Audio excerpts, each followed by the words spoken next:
How to join Midjourney Discord. So the very first thing you want to do is to head over to your application Discord and make sure you are logged into your specific account.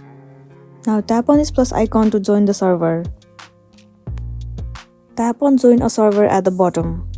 Now in this invite link section, you need to enter Midjourney and then click on join server. There you go, the Midjourney server has appeared. Now what you want to do is tap on this newbies dashboard and then right here, click on Midjourney bot. Tap on the option profile. The profile of Midjourney bot will appear. Tap on add to server. Select one of your server in which you want to add the Midjourney bot. Tap on authorize. Simply click on this checkbox. So there you go, you have successfully joined the Midjourney on Discord. That's it, and this was a tutorial video on how to join Midjourney on Discord. I really hope this video is going to be helpful for you, and thank you for watching it till the end.